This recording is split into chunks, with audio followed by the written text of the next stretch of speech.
भारत कैसे football para world cup के semifinal तक पहुंच गया, ये जानने के लिए फिक्की फ्लो इंदौर चैप्टर ने इंडियन ब्लाइंड फुटबॉल टीम का एक प्रोग्राम आयोजित किया, जिसमें आंखों पर पट्टी बांधकर लोगों ने ब्लाइंड फुटबॉल को जाना। देखिए ये खास रिपोर्ट।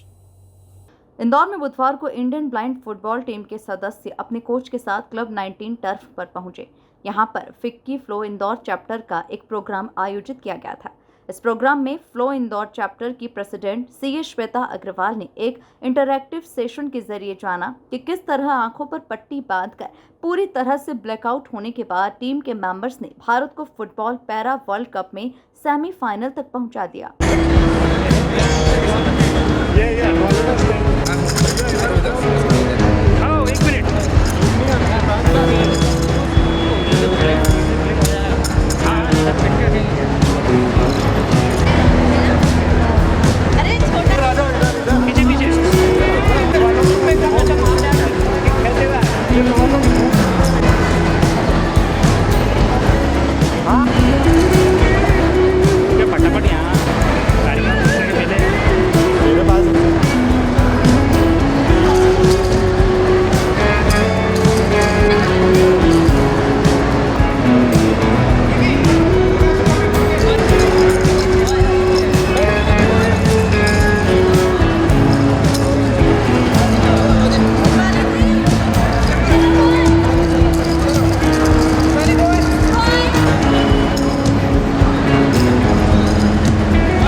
श्वेता अग्रवाल कहती हैं कि संघर्ष के ऊपर उठकर बहुत कुछ पाया जा सकता है जो सामान्य लोग नहीं कर सकते, वो ये खिलाड़ी कर रहे हैं।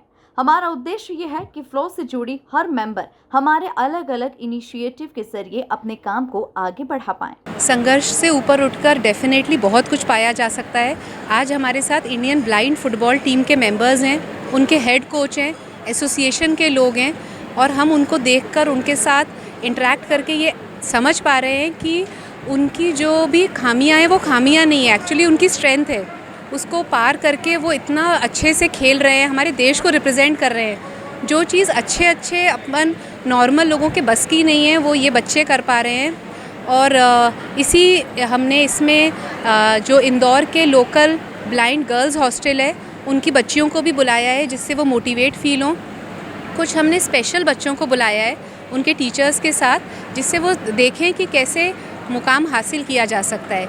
तो मेरे ख्याल से कोई भी कुछ कमी होती ही नहीं है। शायद उस कमी को अगर हम स्ट्रेंथ बना लें तो वही हमारे लिए सबसे बड़ी चीज़ होती है। Thank you. तो जैसे हमने थोड़े दिन पहले मिस निशा कुमारी को बुलाया था। वो माउंटेनियर है, एवरेस्ट पे उन्होंने चढ़ाई की थी, और वहाँ एवरेस्ट पे जाकर उनकी ठंड की वजह से फ्रॉस्ट बाइट हुआ और उनकी 9 की 9 उंगलियाँ कट गईं। उसके बाद भी आप सोचिए 25 साल की लड़की, सारी उंगलियां कट गई। उसके बाद भी उसने साइकिलिंग करी, और साइकिलिंग करके वो इंडिया से लंदन गई और उसने उसका वर्ल्ड रिकॉर्ड बनाया। अमेजिंग गर्ल, मतलब उसको देख के ऐसा लगा जब ये छोटी सी बच्ची 25 साल की लड़की इतना कुछ कर सकती है, एवरेस्ट चढ़ सकती है। आज वो एम कर रही है कि मैं वर्ल्ड के 7 माउंटेन्स हाईएस्ट पीक चढ़ूँ, उसके लिए वो प्रैक्टिस कर रही है रोज़। तो ऐसा लगता है कि हमको और आगे जाना चाहिए, और हमको किसी भी संघर्ष को ये ना समझते हुए कि ये मुझे रोक रहा है, उसके पार पाके उस पे कामयाबी हासिल करने की कोशिश करनी चाहिए। इस खेल में हर टीम में 5 खिलाड़ी होते हैं, जिनमें से 4 पूरी तरह दृष्टिहीन होते हैं और एक गोलकीपर देख सकता है। कोच भी अपने खिलाड़ियों को मैच के दौरान गाइड करते हैं। बॉल का आकार सामान्य फुटबॉल से छोटा होता है और बाउंस कम हो, इसीलिए इसे थोड़ा भारी भी बनाते हैं। खिलाड़ी आपस में न टकराए, इसीलिए हर 4 सेकंड में वाई बोलते हैं। महाराष्ट्र पुणे की खिलाड़ी दीपाली ने कहा कि 2021 में फुटबॉल की शुरुआत की। फुटबॉल उन्हें सकारात्मक ऊर्जा देती है। फुटबॉल ने उन्हें एक नई पहचान दी है। 2021 में मैंने अपनी फुटबॉल की शुरुआत की थी, और मतलब 9th स्टैंडर्ड तक मुझे दिखाई देता था। उसके बाद मेरी विज़न लो हो गई, तो 7 साल तक मैं घर पे ही थी, लेकिन तब मैंने सोचा कि नहीं, दिखाई नहीं देता तो क्या हुआ, मैं कुछ ना कुछ तो कर ही पाऊँगी। इसी हौसले से मैं घर से बाहर निकली और फुटबॉल में इन्वॉल्व हुई। और फुटबॉल एक ऐसा गेम है कि मतलब जो नेगेटिव थिंकिंग अपने में होती है वो बाहर निकल जाती है और पॉजिटिव थिंकिंग आ जाती है।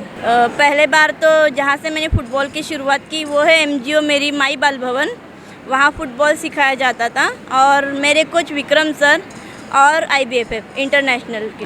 हाँ, क्योंकि जब फुटबॉल एक ऐसा गेम है फिज़िकली इंजर्ड होता ही है उसमें, तो सब लोग बोलते थे कि वहाँ फुटबॉल गेम अच्छा नहीं है, उसमें बहुत सारा मतलब इंजरी होती है, तो अगर इंजरी होगी तो तू आगे कैसे खेलेगी और आगे कैसे आगे कैसे बढ़ेगी। तो लेकिन नहीं, फुटबॉल खेलना मुझे अच्छा लगता है, इसलिए मैं खेलती हूँ। बहुत सारे नेशनल्स खेले, फ्रेंडली मैचेस खेले और एक इंटरनेशनल भी खेला है फ्रेंडली, और एक वर्ल्ड चैम्पियनशिप भी खेला है UK में। प्रोग्राम के अंत में फ्लो के मेंबर्स ने भी ब्लाइंड फोल्ड करके खुद भी गोल करने का प्रयास कर जाना कि ब्लाइंड फुटबॉल कितना मुश्किल होता है। Bureau report MP news Indore.